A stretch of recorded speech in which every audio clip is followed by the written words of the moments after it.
बिस्मिल्लाहिर्रहमानिर्रहीम। अस्सलाम वालेकुम दोस्तों, क्या हाल है आप लोगों के। आज बहुत ही मज़ेदार किस्म का हमने यखनी गोश्त बनाया है।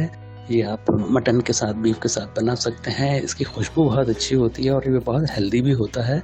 रेसिपी इसकी बहुत ही ज़्यादा आसान है, बिल्कुल सिंपल रूटीन के जिस तरह से खाने बनते हैं। अगर आपको ये रेसिपी अच्छी लगे तो मुझे फीडबैक ज़रूर दीजिएगा। चलें हम जल्दी से अपनी रेसिपी की तरफ बढ़ते हैं। इसके लिए मैंने 1 किलो बीफ लिया है। इसमें कुछ हड्डियां भी हैं और चिकनाई भी है। इसमें 1 टेबल स्पून लहसुन अदरक का पेस्ट शामिल किया है। हाफ टी स्पून हल्दी पाउडर है। 1 टीस्पून नमक है। इसी के साथ कुछ साबुत गरम मसाले हैं, 2 तेज़पात हैं, 1 बड़ी इलायची है, 4-5 लौंग, 4-5 काली मिर्च और 1 दालचीनी का पीस है। और इसमें मैंने 1.5 लीटर पानी डाला है।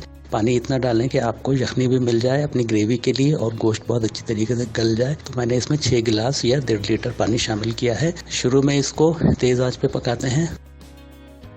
जब इसमें बॉईल आने लगेगा तो ढक देंगे और आंच को बिल्कुल धीमा करके इसको छोड़ देते हैं गलने के लिए। 1 से 1.5 घंटा मैंने इसे बनाया था। ये देखिए 1 से 1.5 घंटे में बहुत अच्छी तरह से ये पक चुका है।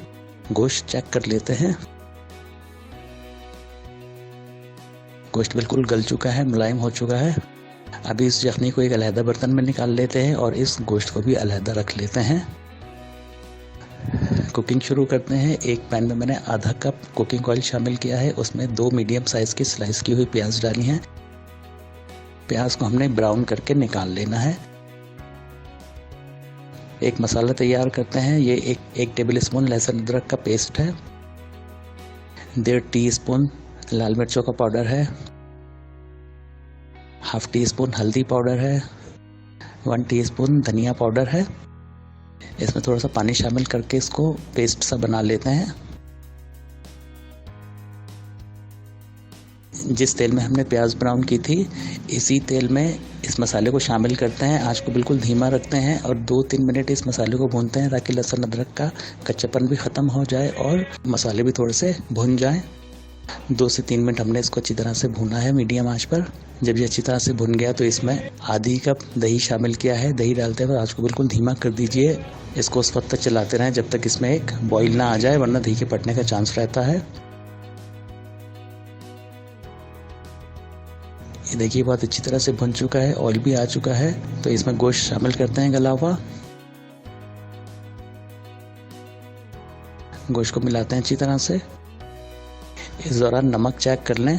इसमें मैंने थोड़ा सा नमक भी शामिल किया है। इस गोश्त में हमने जो पहले प्याज निकाल कर रखी थी उसको आधा हमने चूरा कर लिया है, वो इसमें डाल देते हैं। आधा हम बाद में इस्तेमाल करेंगे। इसको 3 से 4 मिनट बहुत अच्छी तरह से इस मसाले के साथ भून लेते हैं। जब इसकी बहुत अच्छी सी खुशबू आने लगती है तो ये जो यखनी हमने रखी हुई थी, ये जितनी आपको ज़रूरत है, जितनी ग्रेवी रखनी है आप इतना शामिल कर लें। मैंने इसमें 2 से 2.5 गिलास यखनी डाली है। जो बच जाती है वो आप किसी और सालन में या चावल में या दाल में भी इवन डाल के इस्तेमाल कर सकते हैं। ये हाफ टी स्पून पिसा हुआ गरम मसाला है। 1/4 टीस्पून जायफल जावित्री का पाउडर है। 3 हरी इलायची हैं। बस इसको मिलाते हैं और इसको धीमी आंच पे 10 से 15 मिनट के लिए पकने के लिए रख देते हैं ताकि मसाला बहुत अच्छी तरह से पक जाए। गोश्त के अंदर तमाम मसालों का और यखनी का फ्लेवर आ जाए। तो इसको ढकते हैं और पकाते हैं तकरीबन 10 से 15 मिनट। 15 मिनट के बाद मैंने चूल्हा बंद कर दिया है। इसकी बहुत ही अच्छी खुशबू आ रही है। ये जो आधी बची हुई प्याज थी तली हुई, क्रश की हुई, ये इसमें डालते हैं। हरा धनिया डालते हैं। यखनी गोश्त बिल्कुल तैयार है। इसकी खुशबू बहुत अच्छी है, इसका जायका बहुत अच्छा है, बहुत हेल्दी है। इसको तंदूरी नान के साथ आप सर्व कीजिए। बेस्ट सर्विंग इसकी तंदूरी नान है। इसको डिश आउट करते हैं। अगर आपको ये रेसिपी अच्छी लगे तो मुझे फीडबैक ज़रूर दीजिए। वीडियो को लाइक करें, अपने दोस्तों के साथ शेयर करें और अगली आने वाली रेसिपी तक के लिए मुझे इजाज़त दीजिए। अल्लाह हाफिज़।